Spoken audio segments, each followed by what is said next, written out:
판사님, 이에 있습니다. 법정에 10살 소녀의 외침이 울려 퍼졌습니다. 할아버지는 나쁜 분이 아니에요. 진짜 나쁜 사람은 따로 있어요.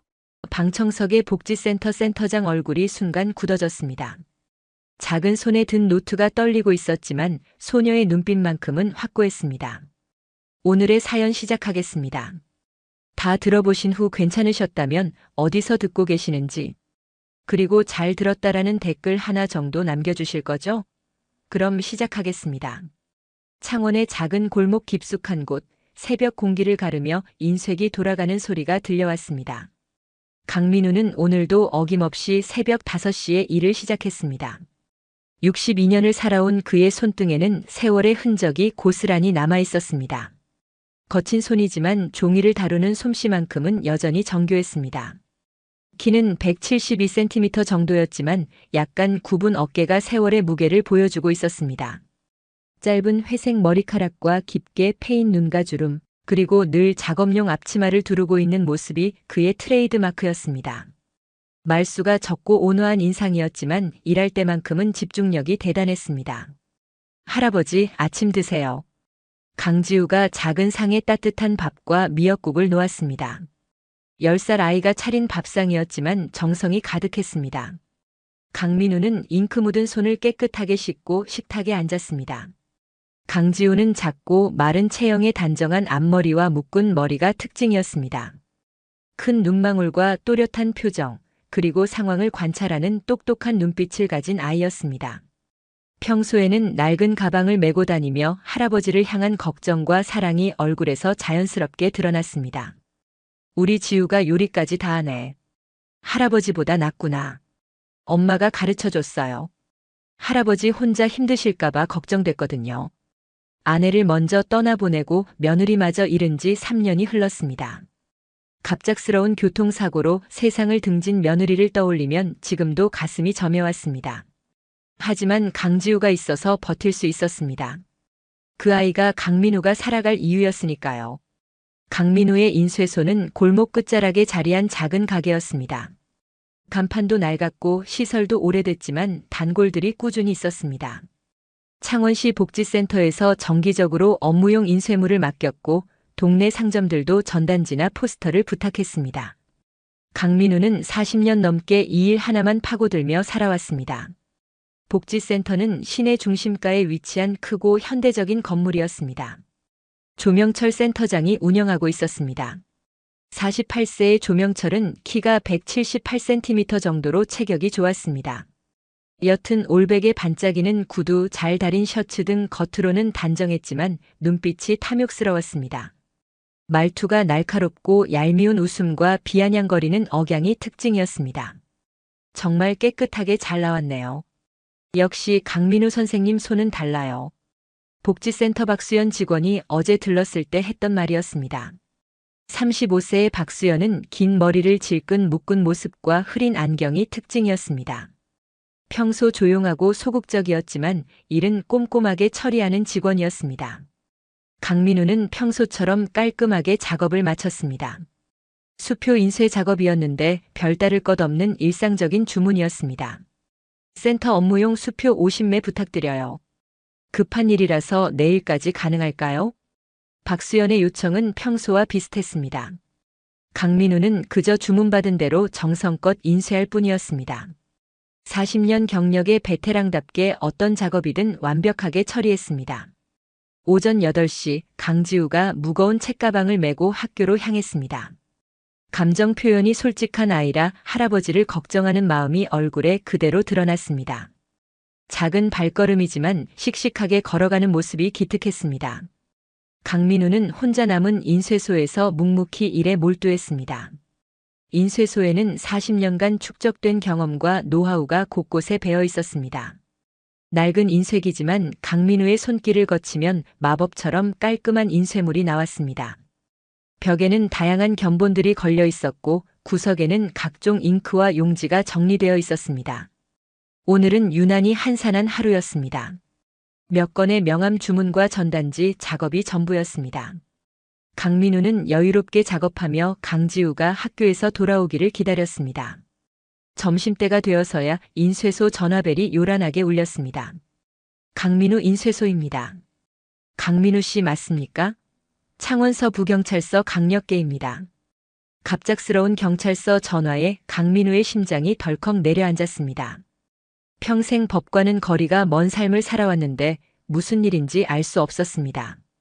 수화기를 든 손이 미세하게 떨렸습니다. 네, 맞습니다만 무슨 일이신지요? 지금 즉시 출두 요청드립니다. 복지센터 관련 중요한 사건으로 조사가 필요해서요. 전화를 끊고 나니 머리가 하얘졌습니다. 무슨 일인지 전혀 짐작할 수 없었습니다. 강민우는 서둘러 인쇄소 문을 잠그고 경찰서로 향했습니다. 가는 길 내내 불안한 마음이 계속 커져갔습니다. 평생 남에게 피해를 준 적 없는데 왜 경찰서에 가야 하는지 이해할 수 없었습니다. 창원 서부경찰서는 시내 중심가에 위치한 큰 건물이었습니다. 강민우는 떨리는 마음으로 강력계 사무실을 찾아갔습니다.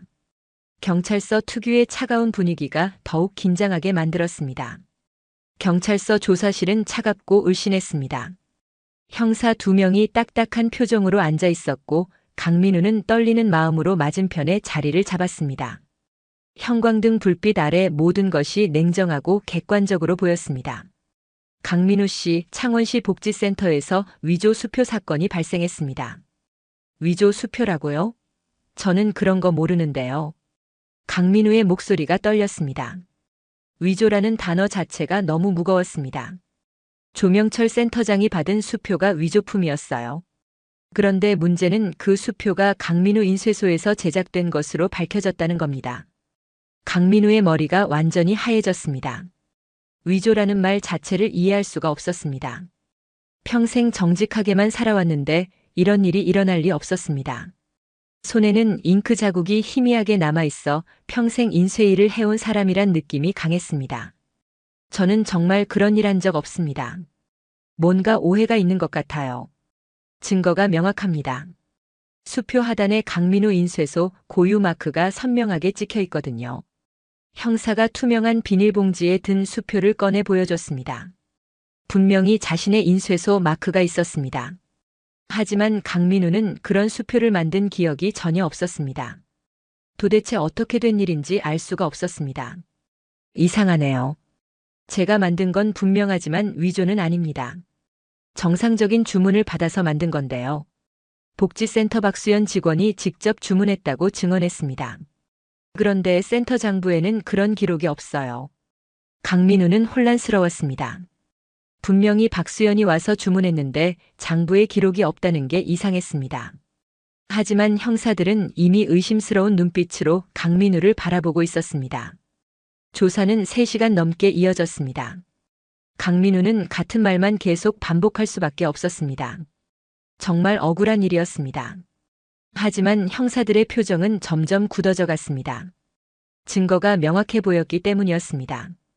강민우 씨, 솔직히 말씀하시는 게 좋을 겁니다. 증거가 이렇게 명확한 상황에서 계속 부인하시면 더 불리해질 수 있어요. 하지만 정말 모르는 일인데요. 억울합니다. 강민우의 목소리에는 절망감이 묻어 있었습니다. 아무도 자신을 믿어주지 않는 상황이 견딜 수 없었습니다. 일단 오늘은 이 정도로 하겠습니다. 하지만 추가 조사가 필요할 것 같으니 연락드리면 꼭 응해주세요. 그리고 당분간 거주지를 벗어나지 마시기 바랍니다. 집에 돌아온 강민우의 얼굴은 흑빛으로 변해 있었습니다. 강지우가 뛰어나와 할아버지 품에 안겼지만 웃을 수가 없었습니다. 아이에게 이런 걱정을 끼치고 싶지 않았습니다. 하지만 강지우는 할아버지의 변화된 모습을 금세 알아챘습니다. 할아버지, 왜 그렇게 안 좋아 보이세요? 다음 날 아침 상황은 더욱 심각해졌습니다. 지역 신문 일면에 크게 기사가 실렸습니다.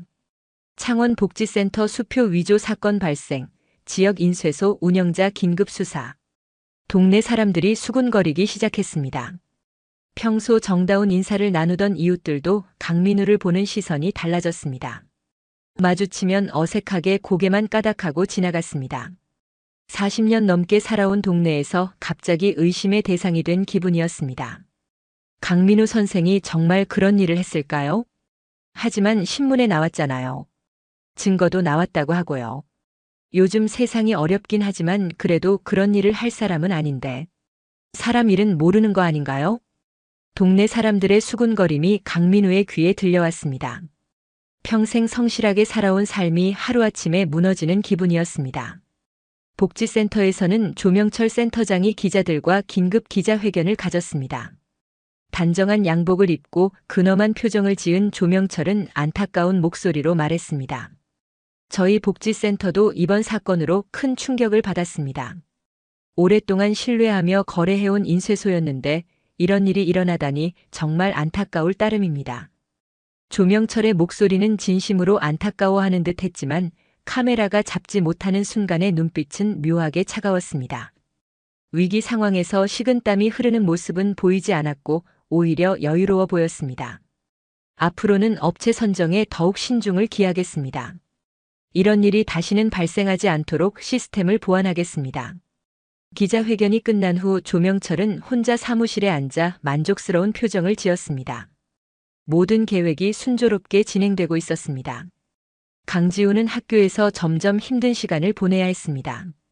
아이들 사이에서 소문이 퍼지기 시작했습니다. 지우야, 내 할아버지 나쁜 사람이라며? 우리 엄마가 그러는데 감옥에 간다며? 무서워. 강지우의 큰 눈에 금세 눈물이 맺혔습니다. 하지만 꼭 참고 당당하게 대답했습니다. 눈물이 맺히는 장면이 자주 등장했지만 결심하면 눈빛이 깊게 변하는 아이였습니다. 우리 할아버지는 절대 그런 분이 아니에요. 여러분이 잘못 알고 있는 거예요.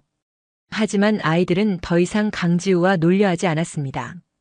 혼자 운동장 구석에 앉아있는 강지우를 보는 선생님의 마음도 착잡했습니다. 평소 낡은 가방을 메고 다니던 강지우가 더욱 외롭게 보였습니다. 집에 돌아온 강지우는 강민우에게 조심스럽게 물어봤습니다. 할아버지, 정말 그런 일 안 하셨죠? 강민우는 강지우의 작고 따뜻한 손을 자신의 거친 손으로 감쌌습니다. 평생 인쇄일만 해온 투박한 손이었지만 강지우에게는 가장 믿음직한 손이었습니다. 손에는 잉크 자국이 희미하게 남아있어 평생의 노고를 보여주고 있었습니다. 할아버지가 언제 지우한테 거짓말한 적 있니? 한 번도 없어요. 그럼 됐다. 할아버지를 끝까지 믿어라. 진실은 반드시 밝혀질 거야. 하지만 며칠 후 상황은 더욱 심각해졌습니다. 검찰에서 정식 구속영장을 청구했다는 소식이 들려왔습니다. 강민우는 곧 법정에 서게 될 처지였습니다. 평생 처음 겪는 일이었습니다. 억울한 상황에 놓였을 때 붉어진 눈동자가 감정을 드러냈지만 강지우 앞에서는 최대한 침착하려 애썼습니다. 일주일 후 경찰서에 다시 출두하라는 연락이 왔습니다. 이번에는 더 자세한 조사가 필요하다고 했습니다. 강민우는 떨리는 마음으로 경찰서 문을 들어섰습니다. 이번에는 수사관의 표정이 더욱 심각해 보였습니다. 강민우 씨, 추가로 발견된 증거들이 있습니다. 수사관이 책상 위에 여러 자료들을 펼쳐놓았습니다. 강민우가 보기에도 심각한 상황이라는 걸 알 수 있었습니다. 형광등 불빛 아래에서 서류들이 더욱 차갑게 보였습니다. 이 위조 수표를 보세요. 일반인이 만들 수 있는 수준이 아닙니다. 무슨 말씀인가요? 도안 복제 기술이 매우 정교해요. 40년 경력의 베테랑이 아니면 불가능한 작업이죠. 강민우의 가슴이 답답해졌습니다. 자신의 경력이 오히려 죄의 증거가 되고 있었습니다. 평생 쌓아온 실력이 이렇게 사용될 줄은 꿈에도 몰랐습니다. 그리고 인쇄소에서 압수한 잉크를 분석했습니다. 위조 수표에 사용된 것과 같은 성분이 나왔어요. 그 잉크는 제가 평소에 쓰던 거예요. 다른 인쇄소에서도 흔히 사용하는 종류거든요. 하지만 색상과 농도가 정확히 일치합니다. 우연이라고 보기엔 너무 정확해요. 수사관들의 논리는 점점 촘촘해졌습니다. 강민우는 반박할 말을 찾지 못했습니다. 모든 상황이 자신에게 불리하게 돌아가고 있었습니다. 평생 성실하게 살아온 삶이 하루아침에 의심받는 상황이 견딜 수 없었습니다. 강민우 씨, 혹시 최근에 경제적으로 어려운 일이 있었나요? 별다른 건 없었는데요. 강민우는 조심스럽게 대답했습니다. 하지만 수사관들은 이미 모든 것을 조사해 놓은 상태였습니다. 3년 전 아내분과 며느리분 장례비로 큰 빚을 지셨다고 들었습니다.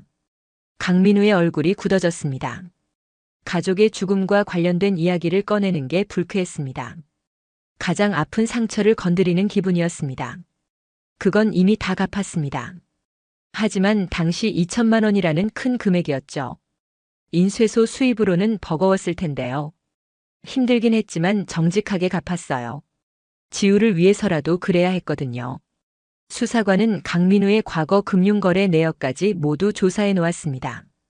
은행 대출 기록, 카드 사용 내역, 심지어 동네 사람들에게 빌린 작은 돈까지 다 알고 있었습니다. 개인의 사생활이 모두 드러난 기분이라 창피하기도 했습니다. 최근 복지센터 인쇄비 지급도 늦어지고 있었죠. 센터장이 증언했습니다. 그건 센터 사정 때문이었어요. 제가 재촉한 적 없습니다. 하지만 경제적 압박감이 있었다면 위조 수표를 만들 충분한 동기가 된다고 봅니다. 저는 그런 사람이 아닙니다. 평생 정직하게만 살아왔어요. 하지만 수사관들의 표정은 이미 굳어져 있었습니다. 의심의 눈초리로만 강민우를 바라봤습니다. 이미 결론을 내린 것 같았습니다. 추가로 발견된 사실이 있습니다. 위조 수표가 한 장이 아니라 총 5장이었어요. 강민우의 심장이 더욱 빠르게 뛰었습니다. 상황이 생각보다 심각했던 겁니다. 총 금액으로 따지면 1,000만 원이 넘습니다. 이 정도 규모면 단순한 실수가 아니라 계획적인 범죄로 봐야 합니다. 조사가 끝나고 집으로 돌아오는 길 강민우의 발걸음은 무거웠습니다. 동네 사람들의 시선이 따가웠습니다. 평생 살아온 이 동네가 이제는 낯설게 느껴졌습니다. 40년 넘게 알고 지내던 사람들이 이제는 의심스러운 눈으로 바라봤습니다. 저기 강민우 선생 간다. 아직도 집에 있네. 곧 잡혀갈 텐데. 지우, 그 애가 정말 불쌍해. 수군거리는 소리가 강민우의 귀에 들려왔습니다. 고개를 숙이고 빠르게 걷고 싶었지만 담담하게 걸었습니다. 비굴하게 보이고 싶지 않았습니다. 할아버지, 오늘은 어땠어요? 강지우가 걱정스러운 얼굴로 물어봤습니다. 강민우는 아이에게 걱정을 끼치고 싶지 않아서 애써 웃어봤습니다. 하지만 표정을 감추기가 쉽지 않았습니다. 괜찮다. 곧 다 해결될 거야. 정말요? 할아버지가 힘들어 보이는데요. 강지우의 큰 눈에는 걱정이 가득했습니다. 10살짜리 아이가 이런 걱정을 해야 한다는 게 강민우에게는 가장 고통스러웠습니다. 감정 표현이 솔직한 아이라 걱정이 그대로 얼굴에 드러났습니다. 다음 날 아침 더 충격적인 소식이 전해졌습니다. 복지센터에서 추가 조사를 벌인 결과 센터 내부에서도 이상한 점들이 발견됐다는 겁니다. 국선 변호사가 배정됐다는 연락이 왔습니다. 이철수라는 40대 초반의 변호사였습니다. 하지만 첫 만남부터 그의 태도는 의욕이 없어 보였습니다. 늘 피곤해 보이는 무표정한 얼굴과 약간 흐트러진 정장 차림이었습니다. 솔직히 말씀드리면 이 사건은 증거가 너무 명확해서 변호하기가 쉽지 않을 것 같습니다. 저는 정말 모르는 일인데요. 억울합니다. 하지만 인쇄소 마크가 선명하게 찍혀 있잖아요. 그리고 직원 증언도 있고요. 변호사마저 강민우를 완전히 믿지 못하는 눈치였습니다. 형식적인 변호만 할 생각인 것 같았습니다. 강민우를 제대로 변호할 의지가 없어 보이며 대충 얼버무리는 말투가 특징이었습니다. 이 정도 증거면 실형도 각오해야 할 것 같습니다. 실형이라고요? 강민우의 목소리가 떨렸습니다. 실형이라는 단어가 머릿속에서 맴돌았습니다. 지우는 어떻게 하죠? 제가 없으면 그 아이는 누가 돌봐주나요? 친척분들이 계시지 않나요?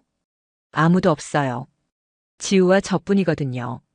강민우의 목소리가 더욱 떨렸습니다. 자신보다 강지우가 걱정됐습니다. 동네 분위기도 날이 갈수록 싸늘해졌습니다.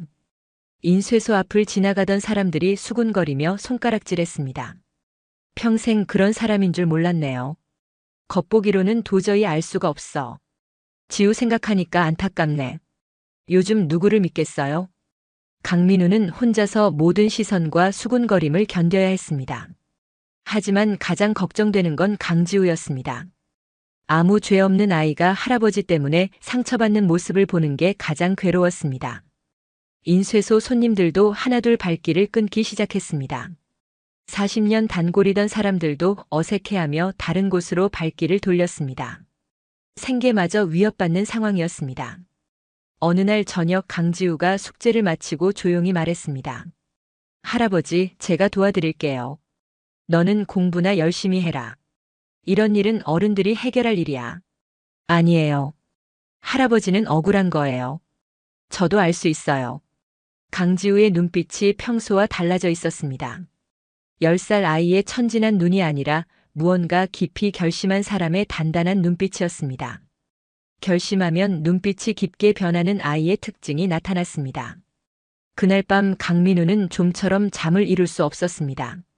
창밖으로 보이는 자신의 인쇄소가 유난히 을씨년스러워 보였습니다.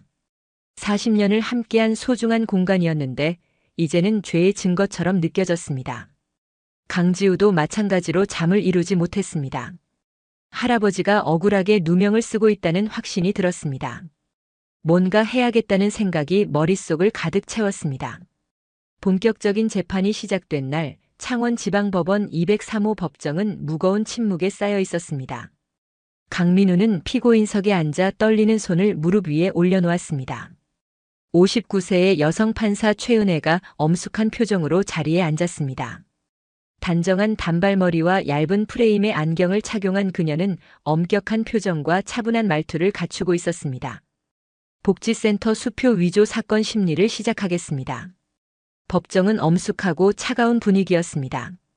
강민우는 평생 처음 경험하는 법정의 분위기에 위축될 수밖에 없었습니다. 검사석에서 일어선 남자는 날카로운 눈빛을 하고 있었습니다. 이 사건에서 승률이 높기로 유명한 검사였습니다. 정장 차림새부터 자신감이 넘쳤습니다. 존경하는 재판장님, 이 사건은 명백한 계획 범죄입니다. 검사의 목소리는 차갑고 단호했습니다. 그는 서류를 들어올리며 계속했습니다. 피고인 강민우는 40년간 인쇄업에 종사한 베테랑입니다. 수표 제작은 물론 정교한 위조도 충분히 가능한 실력을 갖추고 있어요. 강민우는 고개를 들어 검사를 바라봤지만 아무 말도 할 수 없었습니다. 자신의 경력이 죄의 증거로 사용되는 상황이 억울했습니다. 억울한 상황에 놓였을 때 붉어진 눈동자가 감정을 드러냈지만 아무도 그것을 이해해주지 않았습니다. 더욱 중요한 것은 범행 동기입니다. 피고인은 3년 전 가족 장례비로 인한 경제적 어려움을 겪었고 최근까지도 복지센터 인쇄비 지급을 미루는 등 금전적 압박이 심했습니다. 방청석에 앉아있던 조명철이 고개를 끄덕였습니다. 그의 얼굴에는 안타까운 표정이 지어져 있었지만 눈빛 깊숙한 곳에는 차가운 무언가가 숨어 있었습니다. 옅은 올백에 반짝이는 구두, 잘 다린 셔츠로 단정하게 차려입었지만 탐욕스러운 눈빛을 숨길 수는 없었습니다. 증거를 보시겠습니다. 검사가 투명 봉투에 든 위조 수표를 들어보였습니다. 이 수표 하단에는 강민우 인쇄소의 고유 마크가 선명하게 찍혀 있습니다. 그리고 사용된 잉크는 피고인 인쇄소에서 압수한 것과 완벽히 일치해요. 강민우의 얼굴이 점점 창백해졌습니다. 아무리 억울해도 증거 앞에서는 할 말이 없었습니다. 말수가 적고 온화한 인상의 강민우는 법정이라는 공간에서 더욱 위축되어 보였습니다. 더 나아가 이 위조 수표는 일반인이 만들 수 있는 수준이 아닙니다. 전문가의 정교한 기술이 필요한 고도의 범죄 행위입니다. 이철수 변호사가 일어났습니다. 하지만 그의 목소리에는 확신이 없었습니다. 늘 피곤해 보이는 무표정한 얼굴로 형식적으로 변호하는 것처럼 보였습니다. 재판장님, 피고인은 일관되게 무죄를 주장하고 있습니다. 단순히 기술을 보유했다고 해서 범인으로 단정할 수는 없습니다. 하지만 변호인님, 현재까지 나온 모든 증거가 피고인을 가리키고 있지 않습니까? 검사의 반박에 이철수는 더 이상 할 말을 잃었습니다. 강민우를 바라보는 그의 눈빛에도 의구심이 섞여 있었습니다. 그때 방청석 뒤편에서 작은 움직임이 있었습니다. 강지우가 조용히 들어와 앉아 있었습니다. 10살 아이가 이런 무거운 법정에 혼자 와 있는 모습이 안쓰러웠습니다. 작고 마른 체형의 단정한 앞머리와 묶은 머리의 강지우는 큰 눈망울로 상황을 관찰하고 있었습니다. 증인 조명철 센터장을 부르겠습니다. 조명철이 증인석으로 걸어갔습니다. 키는 178cm 정도로 체격이 좋은 그는 깔끔한 정장에 진지한 표정을 지은 완벽한 증인의 모습이었습니다. 하지만 그의 말투에는 날카로운 무언가가 숨어 있었습니다. 증인은 피고인과 어떤 관계입니까? 5년간 업무 거래를 해온 사이입니다. 복지센터 각종 인쇄물을 맡겨왔어요. 평소 피고인의 모습은 어땠습니까? 조명철은 잠시 머뭇거리는 척했습니다. 그러더니 안타까운 표정으로 말했습니다. 하지만 그 연기는 완벽했습니다. 솔직히 말하면 최근 들어 경제적으로 많이 어려워 보였습니다. 인쇄비 지급을 자주 미뤄달라고 요청했고 할인도 여러 번 부탁했어요. 강민우의 가슴이 쿵 내려앉았습니다. 사실과 다른 증언이었습니다. 하지만 법정에서는 아무도 자신을 믿어주지 않을 것 같았습니다. 그리고 지난달에는 특이한 일이 있었습니다. 어떤 일인가요? 평소와 다르게 수표 인쇄 방법에 대해 자세히 물어봤어요. 보안 요소라든지 위조 방지 기술 같은 것들 말입니다. 이는 완전한 거짓말이었습니다. 강민우는 그런 질문을 한 적이 없었습니다. 하지만 조명철의 침착한 목소리와 확신에 찬 태도에 법정 분위기가 더욱 강민우에게 불리해졌습니다. 얄미운 웃음과 비아냥거리는 억양이 특징인 조명철이었지만 법정에서는 완전히 다른 모습을 연기하고 있었습니다. 이상합니다. 일반적인 인쇄 의뢰와는 다른 관심을 보였어요. 검사가 만족스러운 표정을 지었습니다. 증인의 증언에 따르면 피고인이 위조에 대한 사전 지식을 습득하려 했다고 볼 수 있겠네요. 강민우는 변호사를 바라봤지만 이철수는 고개를 숙이고 있었습니다. 변호할 의욕마저 잃은 것 같았습니다. 대충 얼버무리는 말투로 형식적인 반박만 할 뿐이었습니다. 재판이 진행될수록 강민우에게 불리한 증언들이 쏟아졌습니다. 복지센터 다른 직원들도 나와서 강민우의 경제적 어려움을 증언했습니다. 모든 것이 짜인 각본처럼 완벽하게 진행됐습니다. 피고인에게 마지막으로 할 말이 있다면 하십시오. 판사의 말에 강민우는 떨리는 목소리로 일어났습니다. 저는 정말 그런 일 하지 않았습니다. 40년 동안 정직하게 살아왔어요. 절대 그런 나쁜 일은 할 수 없습니다. 하지만 강민우의 목소리는 너무 작고 떨려서 설득력이 없었습니다. 법정의 차가운 분위기에 압도당한 모습이었습니다. 말수가 적고 온화한 성격이 이런 상황에서는 오히려 불리하게 작용했습니다. 그때 방청석에서 갑작스러운 소리가 들려왔습니다. 제발이요. 강지우가 벌떡 일어나 소리쳤습니다. 눈에는 눈물이 가득했고 목소리가 떨리고 있었습니다. 감정 표현이 솔직한 강지우의 특징이 그대로 드러났습니다. 우리 할아버지 좀 믿어주세요. 할아버지는 나쁜 분이 아니에요. 법정 전체가 강지우를 바라봤습니다. 10살 아이의 간절한 외침이 법정의 차가운 공기를 뚫고 울려 퍼졌습니다. 할아버지는 평생 거짓말 안 하셨어요. 정말 안 했다고 하시면 안 한 거예요. 강지우의 목소리는 점점 커졌고 눈물도 계속 흘러내렸습니다. 강민우는 그 모습을 보고 가슴이 찢어지는 것 같았습니다. 큰 눈망울에 눈물이 가득 찬 강지우의 모습이 모든 사람들의 마음을 아프게 했습니다. 정숙하십시오. 여기는 법정입니다. 판사가 엄한 목소리로 말했지만 강지우는 멈추지 않았습니다. 할아버지만 있으면 돼요. 감옥 보내지 마세요. 법정 경위가 다가와 강지우의 팔을 잡았습니다. 지우 양 나가셔야겠습니다. 싫어요. 할아버지. 강지우가 강민우를 향해 손을 뻗으며 소리쳤습니다. 그 모습에 방청객들도 숙연해졌습니다. 경위에게 끌려나가면서도 강지우는 계속 뒤를 돌아봤습니다. 할아버지, 저 기다릴게요. 법정 문이 닫히고 강지우의 목소리가 멀어졌습니다. 강민우는 고개를 떨구고 눈물을 흘렸습니다. 평생 그렇게 무력감을 느낀 적이 없었습니다. 억울한 상황에 놓였을 때 붉어진 눈동자로 감정을 드러냈지만 아무도 이해해주지 않았습니다. 재판을 중단하겠습니다. 다음 주에 계속하겠습니다. 판사가 퇴정하고 법정이 비어갔습니다. 강민우는 한참 동안 혼자 앉아 있었습니다. 이철수 변호사가 다가왔지만 할 말이 없었습니다. 힘드시겠지만 좀 더 버티셔야 할 것 같습니다. 이제 희망이 있나요? 솔직히 어렵습니다. 그날 밤 강민우는 잠을 이룰 수 없었습니다. 강지우도 마찬가지였습니다. 아이는 악몽에서 깨어나 할아버지를 찾으며 울었습니다. 할아버지 무서워요. 할아버지가 어딘가로 가버리는 꿈을 꿨어요. 강민우는 강지우를 품에 안았습니다. 아이의 작은 몸이 떨리고 있었습니다. 지우야, 할아버지가 미안하다. 왜요? 할아버지가 널 지켜주지도 못하고 이런 일에 휘말려서.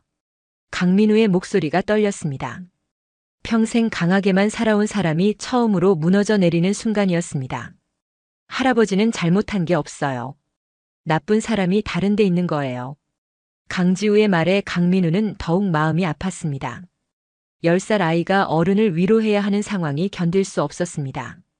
다음 날부터 동네 분위기는 더욱 차가워졌습니다. 재판 소식이 퍼지면서 사람들의 시선이 더욱 따가워졌습니다. 결국 유죄인 것 같네요. 그런 줄 알았어요. 요즘 누구를 믿겠어요? 지우, 그 애가 불쌍해라. 강민우는 인쇄소 문을 열지도 못하고 집 안에만 있었습니다. 밖으로 나가면 사람들의 수군거림을 들어야 했습니다. 강지우는 학교에서 더욱 힘든 시간을 보냈습니다. 아이들이 노골적으로 피하기 시작했습니다. 지우야, 할아버지 범죄자래. 우리 엄마가 가까이 하지 말래. 선생님마저 강지우를 어떻게 대해야 할지 몰라 했습니다. 아이는 점심시간에도 혼자 앉아 있었습니다. 집에 돌아온 강지우는 강민우에게 밝게 웃어 보였습니다. 하지만 그 웃음 뒤에 깊은 상처가 숨어 있다는 걸 강민우는 알 수 있었습니다. 지우야, 학교는 재미있었니? 네, 오늘도 재미있었어요. 하지만 밤에 강지우는 또다시 악몽을 꿨습니다. 할아버지가 어딘가로 끌려가는 꿈이었습니다. 할아버지, 가지 마세요. 강지우가 울면서 깨어났습니다. 강민우는 아이를 달래주며 자신도 눈물을 흘렸습니다. 지우야, 할아버지가 정말 미안하다. 이런 일에 널 휘말리게 해서. 할아버지 잘못 아니에요. 꼭 무죄로 나올 거예요. 하지만 강민우는 더 이상 희망을 가질 수 없었습니다. 모든 증거가 자신에게 불리했고 변호사마저 포기한 상황이었습니다. 며칠 후 이철수 변호사가 찾아왔습니다. 그의 표정은 더욱 어두워져 있었습니다. 강민우 씨, 검사 측에서 구형량을 통보해 왔습니다. 얼마나 나왔나요? 징역 3년을 구형할 예정입니다. 강민우의 세상이 무너져 내렸습니다. 3년이라는 시간 동안 강지우가 혼자 어떻게 살아갈지 상상할 수도 없었습니다. 이제 정말 끝인가요? 아직 최종 판결이 나온 건 아닙니다. 하지만 변호사의 말끝이 흐려졌습니다. 희망이 없다는 뜻이었습니다. 그날 밤 강민우는 더 이상 희망을 품지 않기로 했습니다. 현실을 받아들이고 강지우의 앞날을 준비해야 한다고 생각했습니다. 하지만 그 결심조차 너무 고통스러웠습니다. 지우야, 이제 그만해라. 할아버지는 괜찮다. 하지만 강지우의 눈빛에는 새로운 결심이 타오르고 있었습니다. 포기할 수 없었습니다. 재판이 끝난 다음 날 오후 강지우는 할아버지가 잠든 사이 조용히 움직였습니다. 강민우는 며칠째 제대로 잠을 자지 못해 소파에서 깊게 잠들어 있었습니다. 아이는 발소리를 죽이며 할아버지의 낡은 가방 앞으로 다가갔습니다. 할아버지, 가방 정리해드려야겠어. 법정에 갈 때마다 들고 다니던 검은 가방이었습니다.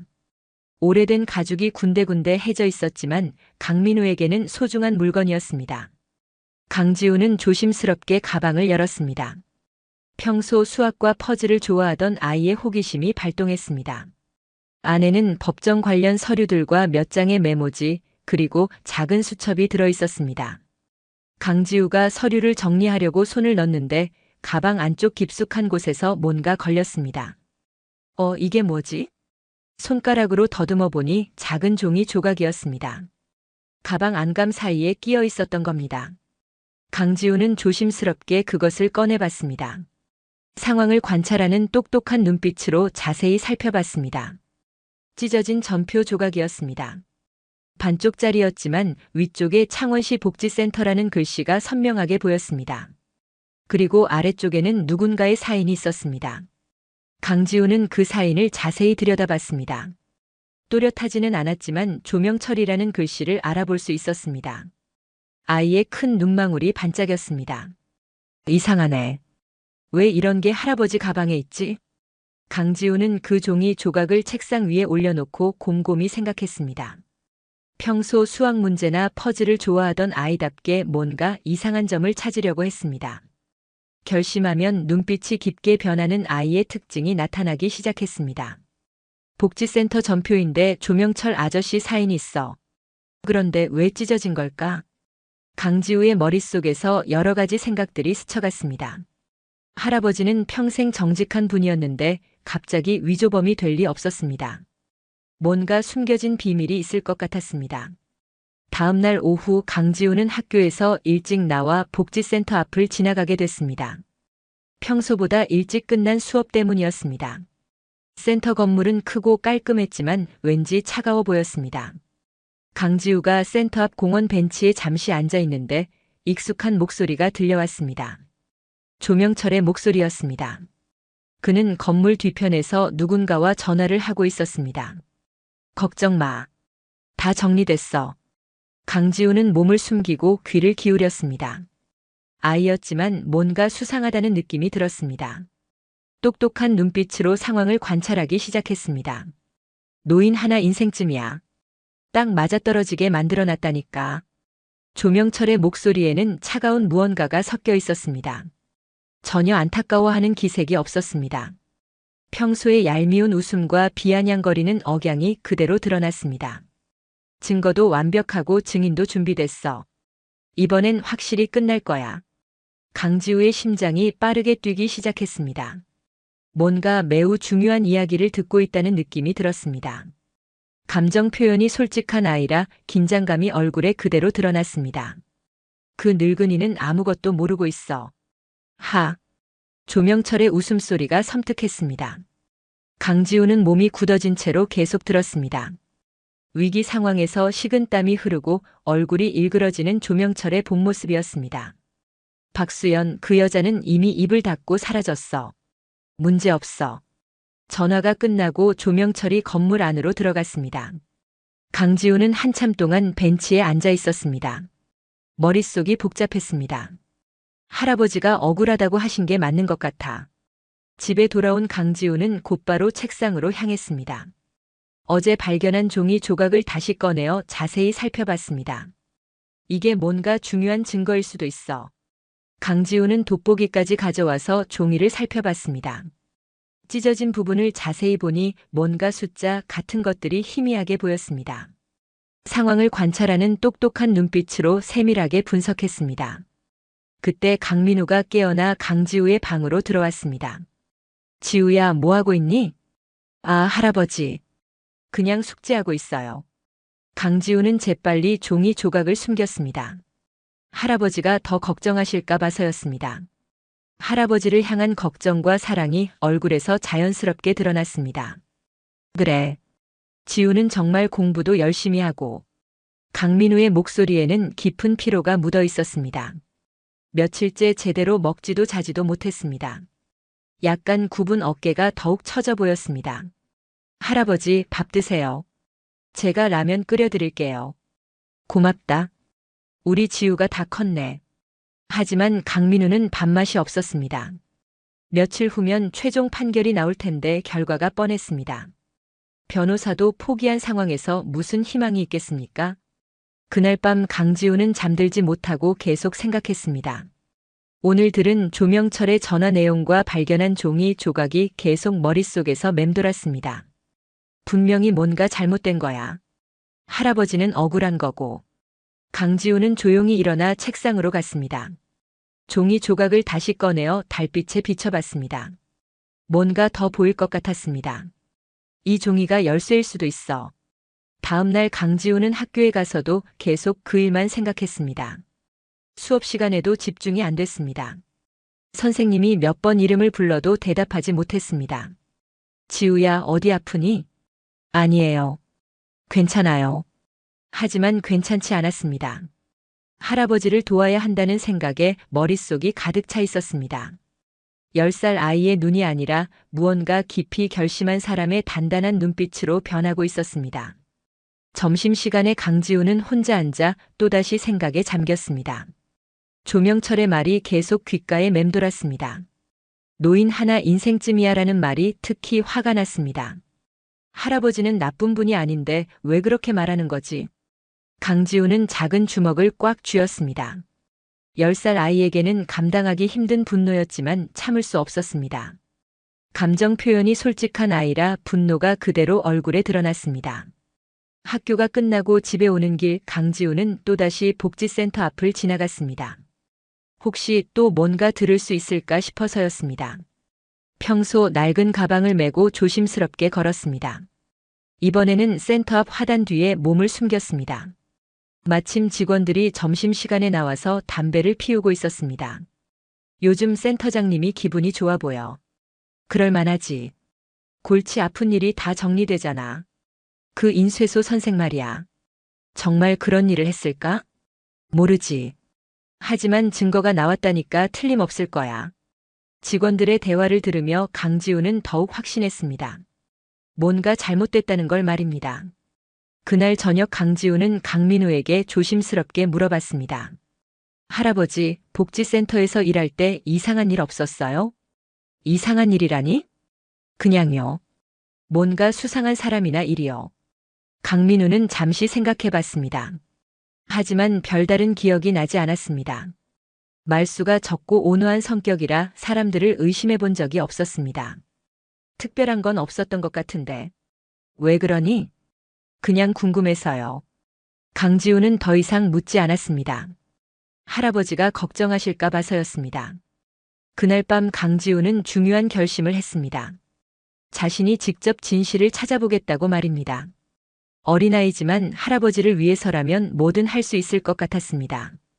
10살 아이의 눈이 아니라 진실을 찾겠다는 탐정의 눈빛으로 변해가고 있었습니다. 할아버지, 제가 꼭 도와드릴게요. 강지우는 작은 목소리로 중얼거렸습니다. 창밖으로 보이는 별들에게 다짐하는 것 같았습니다. 평소 수학과 퍼즐을 좋아하던 강지우의 똑똑한 머리가 돌아가기 시작했습니다. 다음 날부터 강지우는 본격적인 수사에 나섰습니다. 학교가 끝나면 곧바로 복지센터 근처로 향했습니다. 첫 번째 목표는 경비실이었습니다. 평소 낡은 가방을 메고 조심스럽게 센터 주변을 관찰했습니다. 한승민 경비 아저씨는 67세의 할아버지였습니다. 키는 작고 구부정했지만 눈빛이 따뜻한 편이었습니다. 복지센터에서 3년째 일하고 있었습니다. 두툼한 잠바와 털모자, 나이든 손등이 현실감 있는 어르신 이미지를 풍겼습니다. 강지우가 경비실 앞에서 망설이고 있는데 한승민이 먼저 말을 걸었습니다. 너 강민우 선생 손녀 아니니? 네, 맞아요. 강지우의 큰 눈망울에는 걱정이 가득했습니다. 감정 표현이 솔직한 아이라 불안감이 그대로 얼굴에 드러났습니다. 참 안 됐다. 좋은 분인데 이런 일이 생기다니. 한승민 아저씨의 목소리에는 진심 어린 안타까움이 묻어 있었습니다. 강지우는 용기를 내어 물어봤습니다. 아저씨, 혹시 이상한 일 본 적 없으세요? 이상한 일이라니? 그냥요. 센터에서 평소와 다른 일 같은 거요. 한승민은 잠시 생각하더니 목소리를 낮췄습니다. 복지센터 주변에서 오래 일해 시설 사정을 잘 알고 있었습니다. 글쎄, 며칠 전에 이상한 걸 받긴 했는데. 강지우의 눈이 반짝였습니다. 뭔가 중요한 정보를 들을 수 있을 것 같았습니다. 상황을 관찰하는 똑똑한 눈빛으로 집중했습니다. 센터장이 밤늦게 뒷마당에서 서류를 태우더라고. 평소에 그런 일 없었는데 말이야. 언제요? 내 할아버지 사건 터지기 하루 전날이었어. 새벽 2시쯤 되었을 거야. 강지우는 가슴이 뛰었습니다. 분명히 중요한 단서였습니다. 평소 수학과 퍼즐을 좋아하던 아이답게 이 정보의 중요성을 직감했습니다. 그때 무슨 서류였는지 알 수 있어요? 잘 모르겠어. 하지만 꽤 많은 양이었던 것 같았어. 연기가 한참 올라가더라고. 강지우는 한승민 아저씨에게 고맙다고 인사하고 센터 주변을 더 돌아다녔습니다. 혹시 다른 단서가 있을까 해서였습니다. 작고 마른 체형이지만 씩씩하게 움직였습니다. 센터 뒤편 화단에서 봉사활동을 하던 50대 아주머니들과도 이야기를 나눴습니다.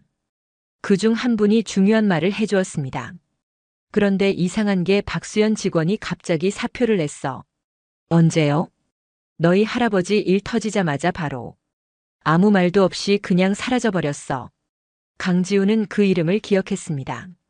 할아버지가 인쇄 주문을 받을 때 자주 언급하던 직원이었습니다. 35세의 박수연은 긴 머리를 질끈 묶은 모습과 흐린 안경이 특징이었습니다. 박수연 언니가 어디 갔는지 아세요? 아무도 몰라. 연락도 안 되고 집도 비어 있대. 강지우의 머릿속에서 퍼즐 조각들이 맞춰지기 시작했습니다. 뭔가 큰 그림이 보이기 시작한 겁니다. 결심하면 눈빛이 깊게 변하는 아이의 특징이 나타났습니다. 그날 저녁 강지우는 작은 노트에 지금까지 알게 된 사실들을 정리했습니다.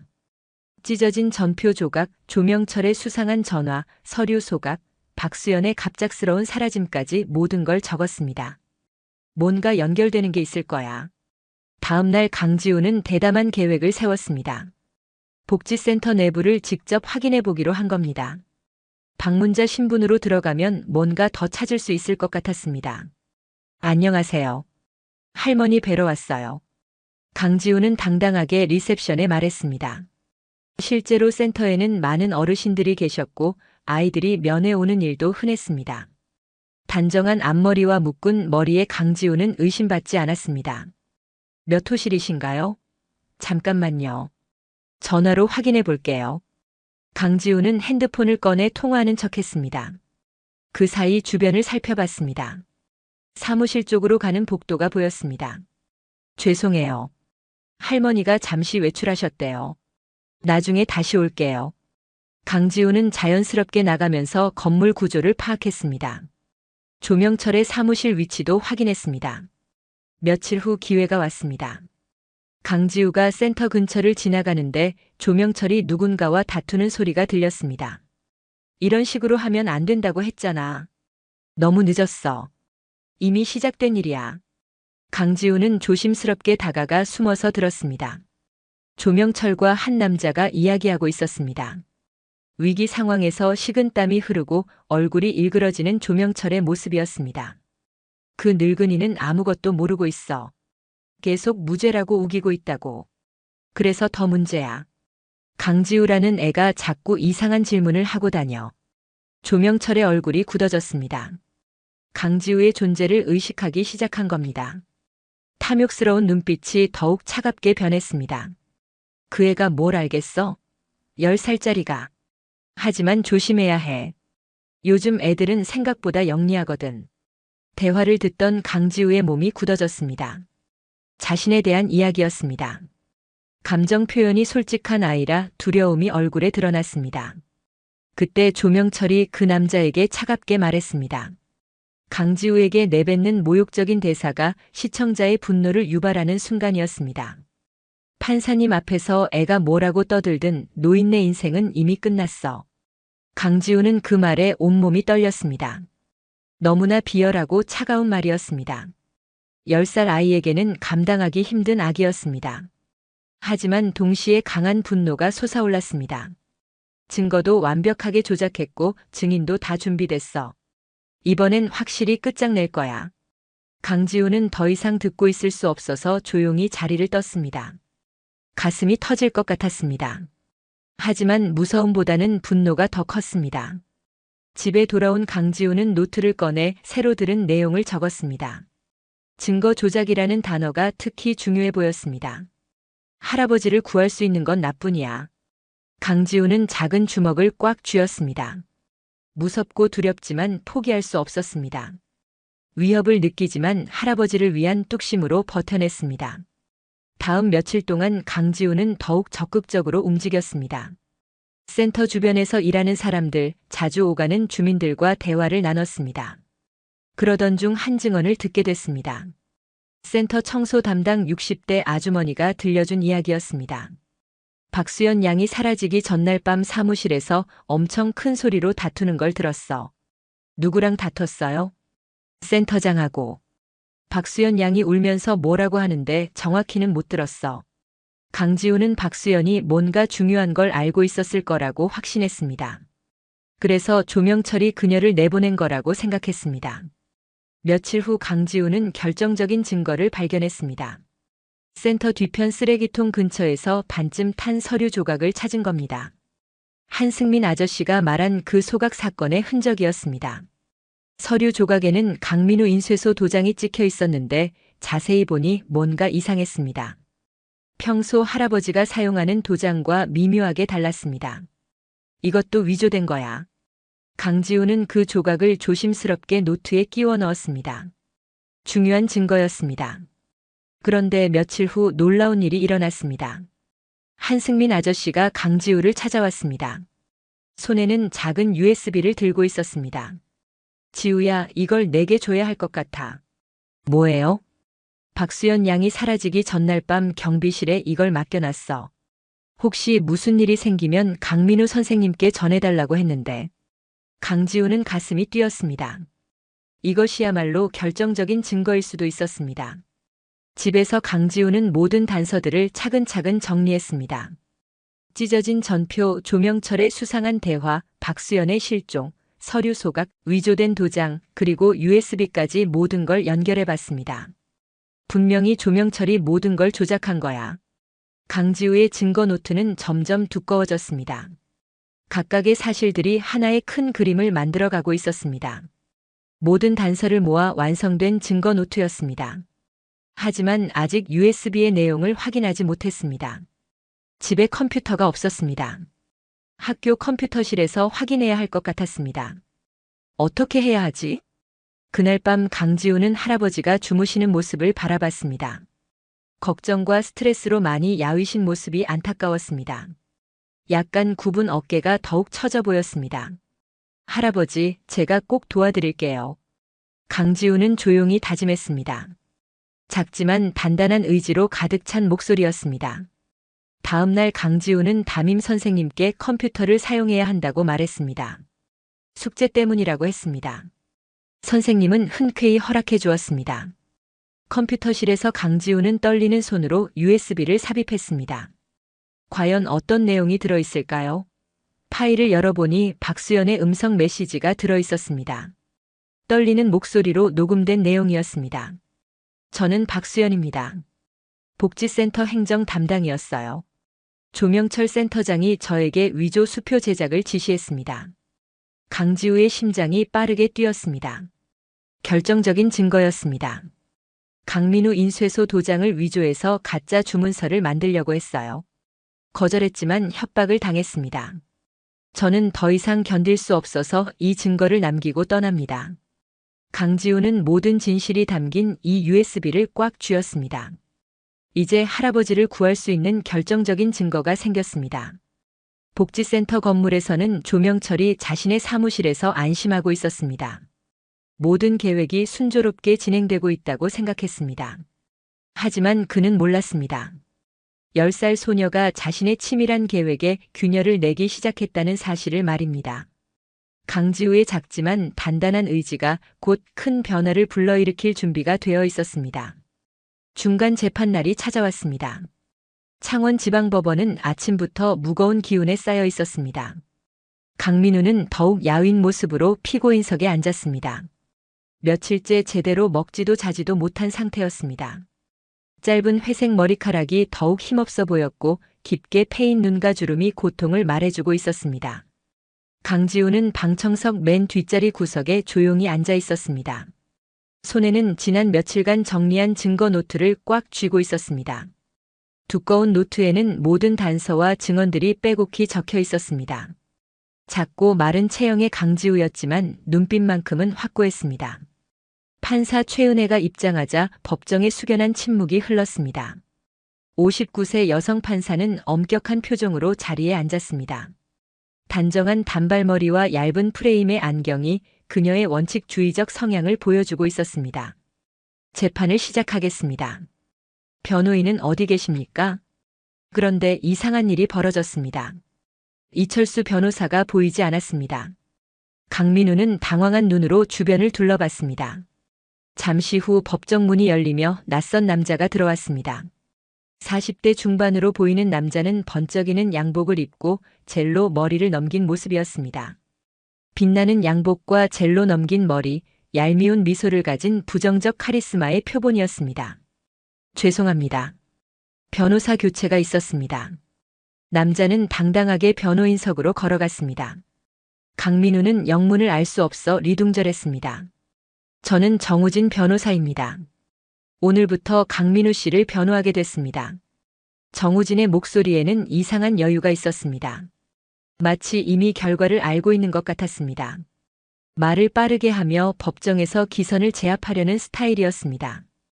방청석에 앉아있던 조명철의 입꼬리가 살짝 올라갔습니다. 모든 것이 계획대로 되어가고 있었습니다.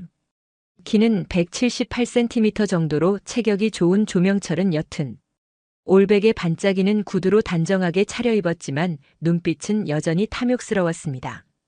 피고인 강민우 씨, 새로운 변호사가 배정된 것에 대해 어떻게 생각하십니까?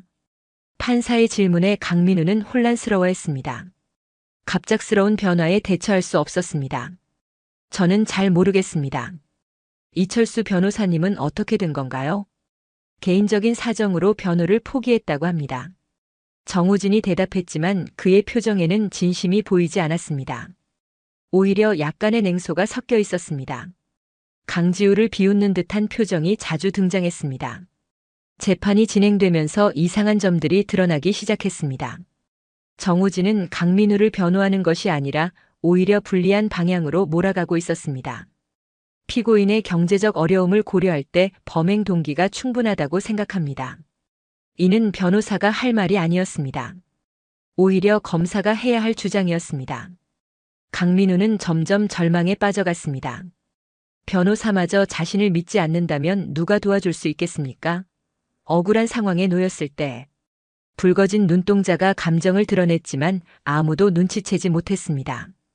피고인의 오랜 경력을 볼 때 이런 정교한 위조는 충분히 가능했을 것입니다. 정우진의 말에 강민우는 고개를 떨궜습니다. 더 이상 싸울 기력도 없었습니다. 말수가 적고 온화한 성격이 이런 상황에서는 더욱 불리하게 작용했습니다. 방청석에서 지켜보던 강지우의 주먹이 점점 단단해졌습니다. 뭔가 잘못되고 있다는 걸 직감적으로 알 수 있었습니다. 상황을 관찰하는 똑똑한 눈빛으로 모든 것을 파악하고 있었습니다. 검사가 일어나 추가 증거를 제시했습니다. 새로 발견된 증거입니다. 피고인 인쇄소에서 사용된 특수 잉크가 위조 수표와 완벽히 일치합니다. 증거들이 계속 쌓여갔지만 모두 강민우에게 불리한 것들 뿐이었습니다. 마치 누군가가 의도적으로 준비한 것 같았습니다. 조명철이 다시 증인석에 섰습니다. 이번에는 더욱 자신감 넘치는 모습이었습니다. 위기 상황에서도 식은땀이 흐르는 모습은 보이지 않았고 오히려 여유로웠습니다. 피고인과의 거래 과정에서 여러 번 의심스러운 점을 발견했습니다. 구체적으로 어떤 점입니까? 평소보다 비싼 수표 용지를 요구했고 보안 기능에 대해 자세히 물어봤습니다. 조명철의 증언은 완벽하게 준비된 각본 같았습니다. 하지만 거짓말이었습니다. 날카로운 말투와 비아냥거리는 억양으로 거짓 증언을 했지만 법정에서는 사실처럼 받아들여졌습니다. 정우진은 조명철의 증언에 대해 전혀 반박하지 않았습니다. 오히려 고개를 끄덕이며 동조하는 모습을 보였습니다. 강민우는 이제 완전히 체념했습니다. 모든 것이 자신에게 불리하게 돌아가고 있었습니다. 강민우는 강지우를 바라보며 작은 목소리로 말했습니다. 지우야, 이제 그만해라. 할아버지는 괜찮다. 하지만 강지우는 포기할 수 없었습니다. 지난 며칠간 모은 모든 증거들이 진실을 말하고 있었습니다. 결심하면 눈빛이 깊게 변하는 아이의 특징이 나타났습니다. 검사가 마지막 논고를 시작했습니다.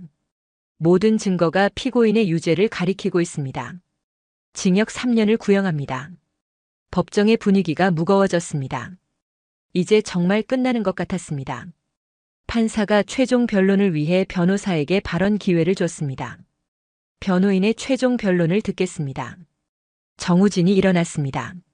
하지만 그의 입에서 나온 말은 충격적이었습니다. 존경하는 재판장님, 피고인의 죄는 명백합니다. 관대한 처분을 구할 뿐입니다. 이는 변호가 아니라 사실상의 유죄 인정이었습니다. 강민우의 얼굴이 절망으로 일그러졌습니다. 손에는 잉크 자국이 희미하게 남아있어 평생 인쇄일을 해온 사람이란 느낌이 강했지만 이제는 그것마저 죄의 증거로 보였습니다. 방청석의 조명철은 만족스러운 표정을 지었습니다. 모든 계획이 완벽하게 성공하고 있었습니다. 그때였습니다. 방청석 뒤편에서 작은 목소리가 들려왔습니다. 이건 틀렸어요. 모든 사람들이 뒤를 돌아봤습니다. 강지우가 벌떡 일어나 있었습니다. 10살 아이의 큰 눈에는 분노와 결의가 가득했습니다. 평소 낡은 가방을 메고 다니던 강지우였지만 이 순간만큼은 당당했습니다. 강지우는 손을 번쩍 들고 큰 소리로 외쳤습니다. 판사님, 이에 있습니다. 법정 전체가 숙연해졌습니다. 어린아이가 법정에서 이의를 제기하는 일은 전례가 없었습니다. 판사는 당황한 표정을 지었고 강민우는 경악한 눈으로 강지우를 바라봤습니다. 지우야, 뭐 하는 거니? 하지만 강지우는 멈추지 않았습니다. 작지만 또렷한 목소리로 계속 말했습니다. 할아버지는 억울해요. 진짜 나쁜 사람은 따로 있어요. 조명철의 얼굴이 굳어졌습니다. 계획에 없던 변수가 나타난 겁니다. 탐욕스러운 눈빛이 더욱 차갑게 변했습니다. 저기요, 어린아이가 법정에서 무슨 소리를 하는 겁니까? 조명철이 일어나 항의했지만 강지우는 굽히지 않았습니다. 감정 표현이 솔직한 아이지만 이 순간만큼은 당당했습니다. 판사가 엄한 목소리로 말했습니다. 여기는 법정입니다. 조용히 하십시오. 하지만 강지우는 노트를 꽉 쥔 채 당당하게 앞으로 나아갔습니다. 판사님, 저한테도 할 말이 있어요. 할아버지를 도와줄 수 있는 증거가 있어요. 법정이 더욱 숙연해졌습니다. 정우진은 당황한 표정을 감추지 못했고 조명철은 식은땀을 흘리기 시작했습니다. 위기 상황에서 식은땀이 흐르고 얼굴이 일그러지는 조명철의 본 모습이 드러나기 시작했습니다. 강민우는 강지우를 말리려 했지만 아이의 의지는 꺾이지 않았습니다. 지우야, 안 돼. 여기는 내가 있을 곳이 아니야. 하지만 강지우는 할아버지를 바라보며 눈물을 글썽였습니다. 할아버지를 향한 걱정과 사랑이 얼굴에서 자연스럽게 드러났습니다. 할아버지, 저도 할아버지를 지키고 싶어요. 저한테도 기회를 주세요. 그 순간 법정의 모든 사람들이 숨을 죽였습니다. 10살 아이의 간절함이 법정의 차가운 공기를 뚫고 전해졌습니다. 판사는 잠시 망설였습니다. 전례 없는 상황이었지만 아이의 진심이 느껴졌습니다. 감정 노출이 거의 없는 판사였지만 진실을 마주하는 순간이었습니다. 조명철은 안절부절 못했습니다. 강지우가 무슨 증거를 가지고 있는지 전혀 예상하지 못했습니다. 강지우는 노트를 들어 올렸습니다. 지난 며칠간의 모든 노력이 담긴 소중한 증거였습니다. 이 안에 진실이 들어있어요. 법정은 완전한 침묵에 빠졌습니다. 모든 사람들이 강지우의 다음 말을 기다리고 있었습니다. 판사는 잠시 망설였습니다. 법정에서 어린아이의 발언을 허가하는 것은 매우 이례적인 일이었습니다. 하지만 강지우의 간절한 눈빛을 보고 결심을 굳혔습니다. 해당 아동의 발언을 듣겠습니다. 판사의 허가가 떨어지자 법정이 다시 숙연해졌습니다. 정우진 변호사는 당황한 표정을 감추지 못했고 조명철은 얼굴이 굳어졌습니다. 빛나는 양복과 젤로 넘긴 머리로 자신감을 과시하던 정우진도 이 순간만큼은 당황했습니다. 강지우는 떨리는 손으로 증거 노트를 꺼냈습니다.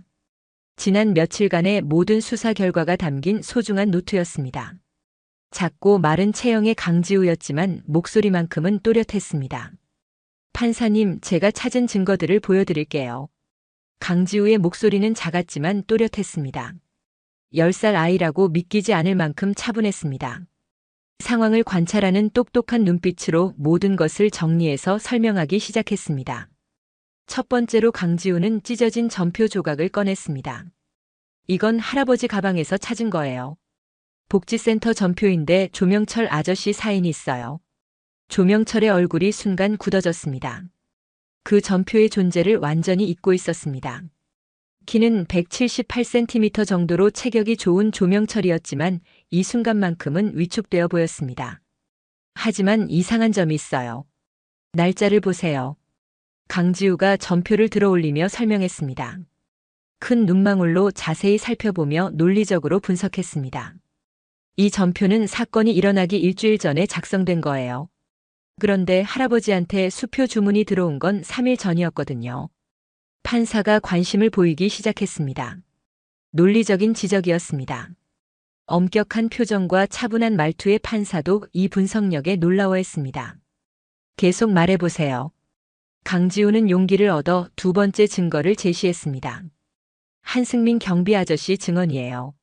사건 터지기 하루 전 새벽에 조명철 아저씨가 서류를 태우는 걸 봤대요. 조명철이 급하게 일어났습니다. 위기 상황에서 식은땀이 흐르고 얼굴이 일그러지는 모습이 드러났습니다. 그건 일반적인 폐기 작업이었습니다. 개인 서류라서요. 하지만 강지우는 침착하게 다음 증거를 꺼냈습니다. 결심하면 눈빛이 깊게 변하는 아이의 특징이 나타났습니다. 이건 그때 타고 남은 서류 조각이에요. 반쯤 탄 종이 조각에는 강민우 인쇄소 도장이 찍혀 있었습니다. 하지만 뭔가 이상했습니다. 할아버지 도장이랑 비교해 보세요. 글씨체가 미묘하게 달라요. 강지우가 강민우에게서 받은 진짜 도장과 비교해 보이자 확실한 차이가 드러났습니다.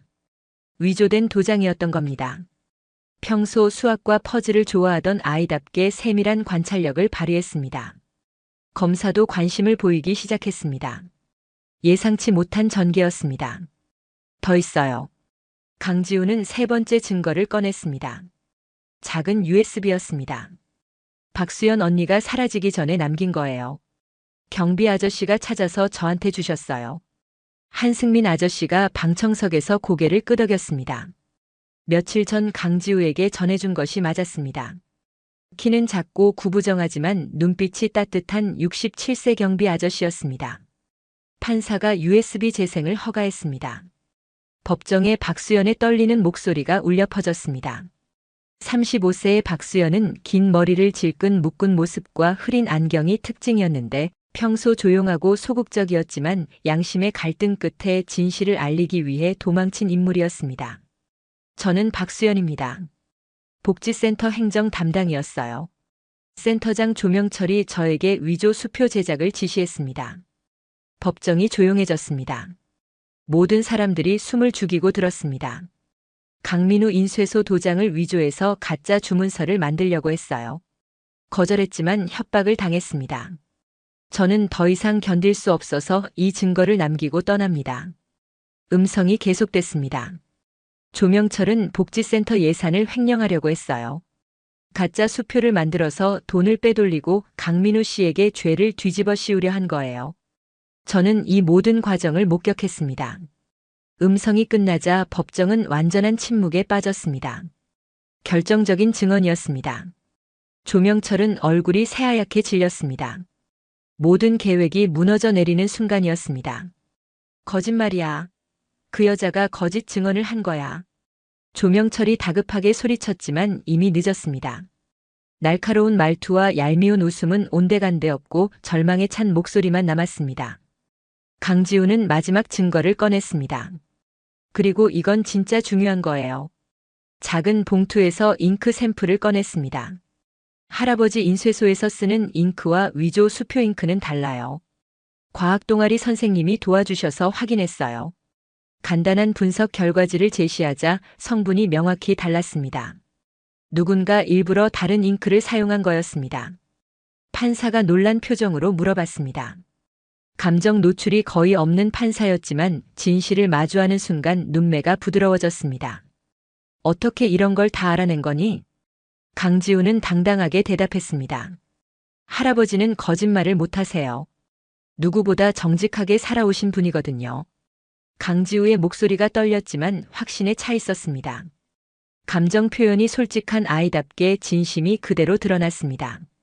40년 동안 한 번도 거짓말 안 하신 분이 갑자기 나쁜 일을 하실 리 없어요.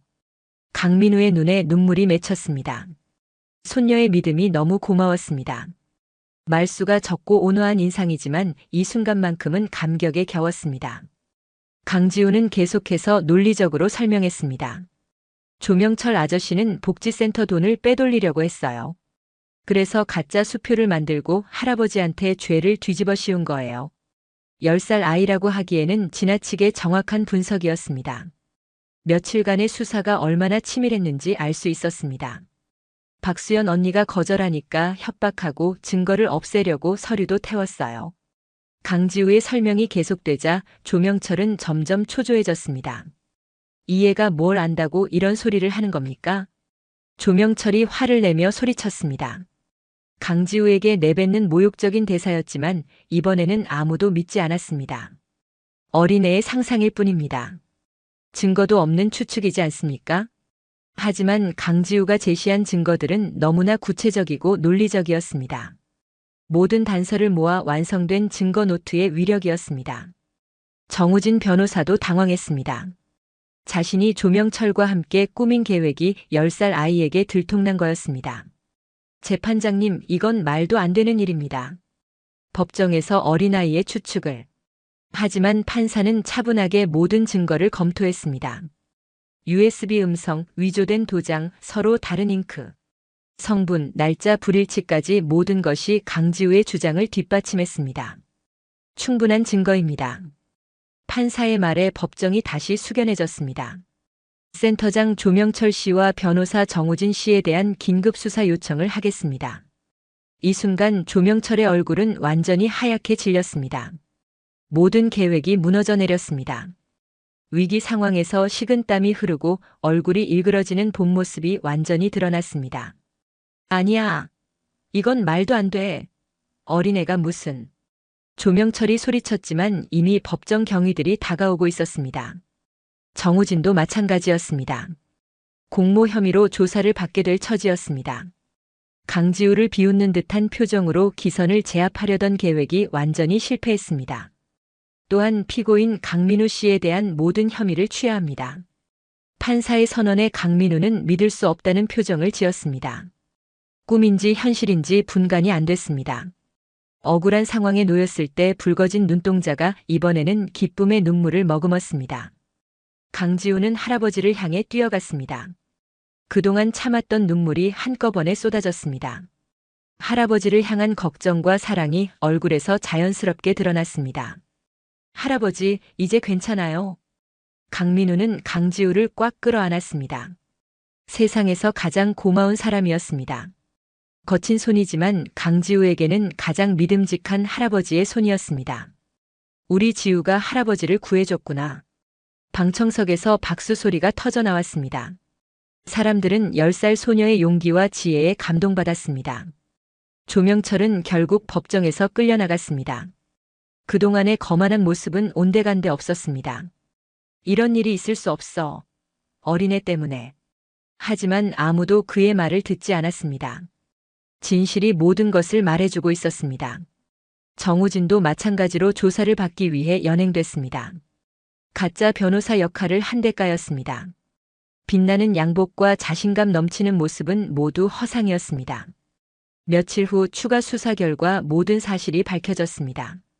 조명철이 복지센터 예산을 횡령하기 위해 위조 수표를 만들고 강민우에게 죄를 뒤집어 씌웠다는 것이 확인됐습니다. 박수연도 안전한 곳에서 발견돼 추가 증언을 했습니다. 조명철의 협박과 위조 지시에 대한 구체적인 증언이었습니다.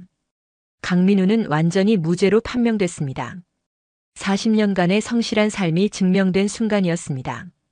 손에는 잉크 자국이 희미하게 남아있어 평생 인쇄일을 해온 사람이란 느낌이 강했지만 이제는 그것이 정직한 삶의 증거가 됐습니다. 일주일 후 모든 수사가 완료됐습니다. 조명철의 복지센터 예산 횡령과 서류 조작, 위조 수표 제작까지 모든 범죄가 명확히 밝혀졌습니다. 박수연의 추가 증언과 압수된 증거들이 완벽한 그림을 그려냈습니다. 정우진 변호사도 조명철과 공모하여 강민우의 변호를 방해한 혐의로 구속됐습니다. 이철수 변호사 역시 금품을 받고 변호를 포기한 것으로 밝혀져 처벌받게 됐습니다. 늘 피곤해 보이는 무표정한 얼굴과 약간 흐트러진 정장 차림의 이철수는 결국 자신의 잘못을 인정해야 했습니다. 조명철은 10년형을 선고받았습니다. 복지센터 예산 5억 원을 횡령한 혐의와 무고, 증거 조작 등 여러 죄목이었습니다. 키는 178cm 정도로 체격이 좋았지만 법정에서는 초라한 모습이었습니다. 강민우는 창원지방법원에서 완전한 무죄 판결을 받았습니다. 판사 최은혜는 명확한 목소리로 선언했습니다. 피고인 강민우에 대한 모든 혐의를 무죄로 판결합니다. 오히려 이분은 피해자였습니다. 법정 밖에서 강지우가 기다리고 있었습니다. 작은 손에는 할아버지가 좋아하는 붕어빵을 들고 있었습니다. 강민우가 법정 문을 나서는 순간 강지우는 달려갔습니다. 할아버지! 강민우는 강지우를 꽉 끌어안았습니다. 그동안 참았던 모든 감정이 한꺼번에 터져나왔습니다. 62년을 살면서 이렇게 울어본 적이 없었습니다. 짧은 회색 머리카락이 바람에 흩날렸지만 더 이상 초라해 보이지 않았습니다. 지우야, 내가 할아버지 목숨을 살렸다. 강민우의 목소리는 떨렸습니다. 억울한 누명을 쓰고 절망의 나날을 보내던 때를 떠올리니 여전히 가슴이 먹먹했습니다. 하지만 이제는 기쁨의 눈물이었습니다. 강지우도 눈물을 흘리며 할아버지를 더 꽉 안았습니다. 작고 마른 체형이지만 할아버지에 대한 사랑은 누구보다 컸습니다. 할아버지는 세상에서 제일 좋은 사람이에요. 두 사람은 한참을 그렇게 안고 있었습니다. 지나가던 사람들도 발걸음을 멈추고 훈훈하게 바라봤습니다. 집으로 돌아가는 길, 동네 사람들이 하나둘 찾아왔습니다. 그동안 강민우를 의심했던 이웃들이었습니다. 50대부터 70대까지 다양한 연령의 주민들이 미안한 표정으로 나타났습니다. 강민우 선생님, 정말 죄송합니다. 저희가 의심을 해서 죄송했습니다. 마을 이장님도 깊게 고개를 숙였습니다.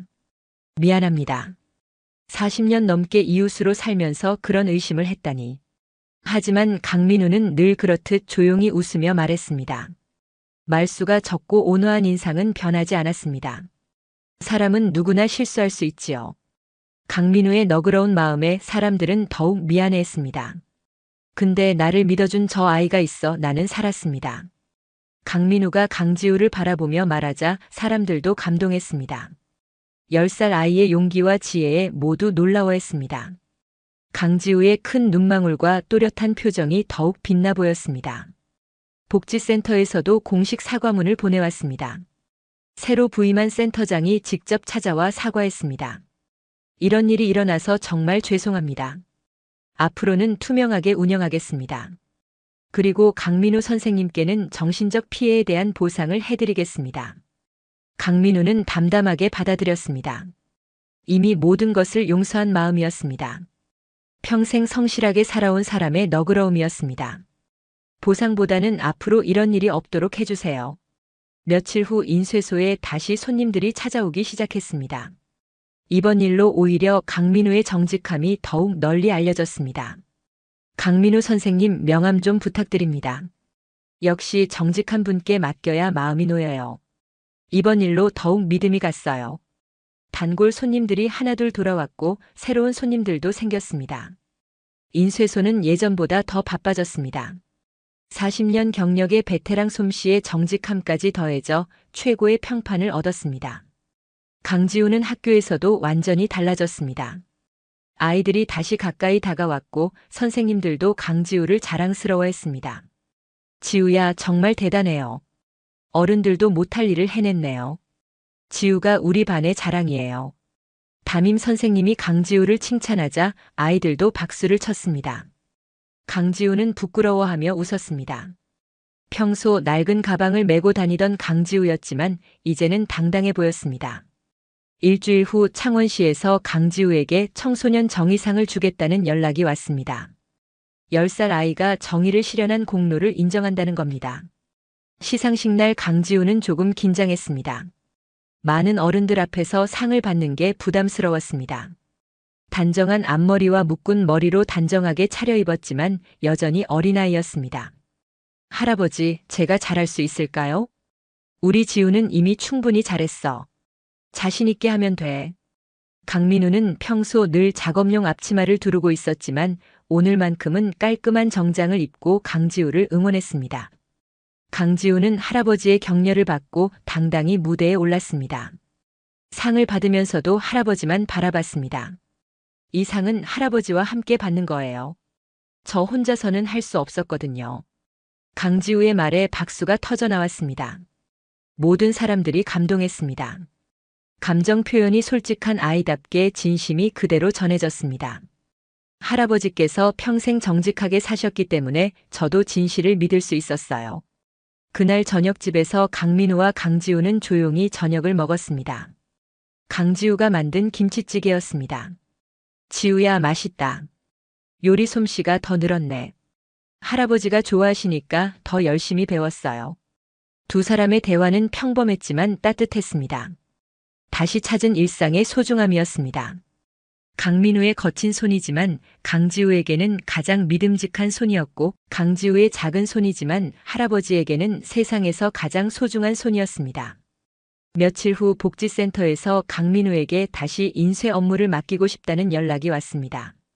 새로운 센터장이 정직한 업체와 거래하고 싶다고 했습니다. 강민우는 기꺼이 승낙했습니다.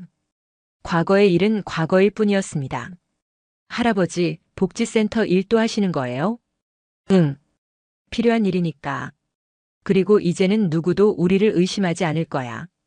혹시 또 이상한 일 생기면 어떡해요? 강지우의 걱정에 강민우는 웃었습니다. 괜찮아. 이제 우리에겐 진실을 밝히는 명탐정이 있잖아. 강지우도 웃으며 고개를 끄덕였습니다. 더 이상 두렵지 않았습니다. 상황을 관찰하는 똑똑한 눈빛으로 언제든 문제를 해결할 준비가 되어 있었습니다. 한 달이 지난 어느 저녁 강민우는 인쇄소에서 혼자 일하고 있었습니다. 강지우는 숙제를 하고 있었습니다.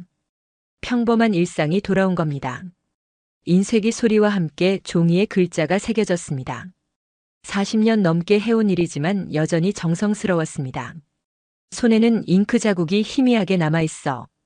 평생 인쇄 일을 해온 사람이란 느낌이 강했지만 이제는 그것이 자랑스러웠습니다. 강지우가 숙제를 마치고 인쇄소로 왔습니다. 할아버지, 오늘은 일찍 끝내세요. 응. 곧 마무리할게. 강지우는 할아버지 옆에 앉아 조용히 지켜봤습니다. 정성스럽게 일하시는 모습이 좋았습니다. 평소 낡은 가방을 메고 다니던 강지우였지만 이 순간만큼은 가장 행복해 보였습니다. 할아버지, 앞으로도 계속 이렇게 살까요? 그럼 우리 둘이서 행복하게 살자. 강민우의 말에 강지우는 환하게 웃었습니다. 더 이상 바랄 게 없었습니다. 큰 눈망울에 기쁨이 가득했습니다. 할아버지, 저도 나중에 할아버지처럼 정직한 사람이 될 거예요. 우리 지우는 이미 정직하고 용감한 아이야. 그날 밤 창밖으로는 따뜻한 봄바람이 불어왔습니다. 골목길에 인쇄소 불빛이 환하게 비쳤습니다. 할아버지와 손녀가 함께 만들어가는 새로운 시작이었습니다. 멀리서 바라본 인쇄소는 작았지만 따뜻했습니다. 그 안에는 세상에서 가장 소중한 것들이 있었습니다. 서로에 대한 믿음과 사랑, 그리고 정의에 대한 신념이었습니다.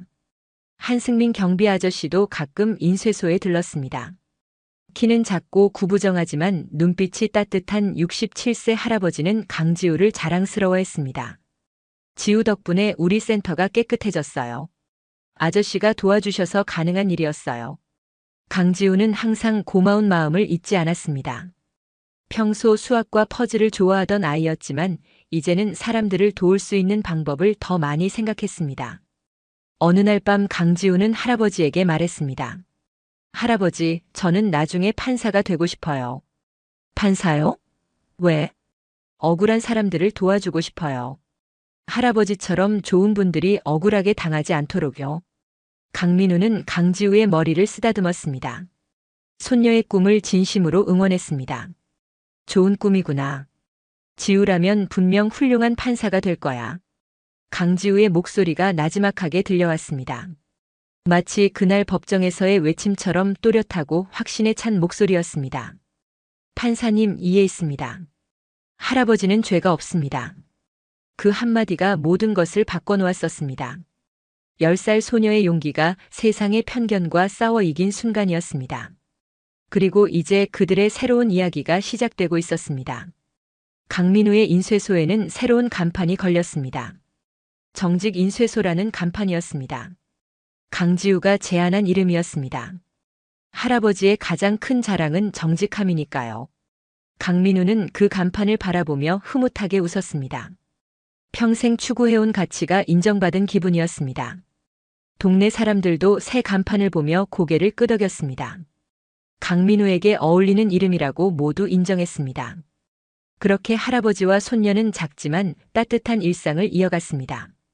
세상에서 가장 소중한 것이 무엇인지 보여주며 말입니다. 창원의 작은 골목, 그곳에는 여전히 인쇄기 돌아가는 소리가 들려왔습니다. 강민우는 오늘도 새벽부터 정성껏 일했고 강지우는 할아버지를 위해 따뜻한 아침을 준비했습니다. 평범하지만 행복한 하루였습니다. 서로를 믿고 사랑하는 두 사람의 일상이었습니다. 그들의 이야기는 많은 사람들에게 희망을 주었습니다. 정직하게 살아가는 것의 가치, 진실을 믿는 용기, 그리고 가족 간의 사랑이 얼마나 소중한지 보여주었습니다. 강지우는 밤하늘의 별을 바라보며 생각했습니다. 언젠가 자신도 할아버지처럼 정직한 사람이 되고 억울한 사람들을 도울 수 있는 판사가 되겠다고요. 그리고 강민우는 손녀의 곁을 지키며 생각했습니다. 세상에서 가장 큰 행복은 바로 이렇게 사랑하는 사람과 함께하는 것이라고요. 작은 인쇄소의 불빛이 밤을 밝혔습니다.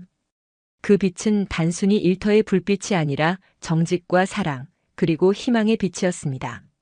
창원의 작은 골목에서 할아버지와 손녀는 오늘도 서로를 의지하며 살아갑니다. 그들의 이야기는 계속됩니다. 정직하게, 사랑으로, 그리고 희망을 품고 말입니다. 오늘의 사연은 여기까지입니다.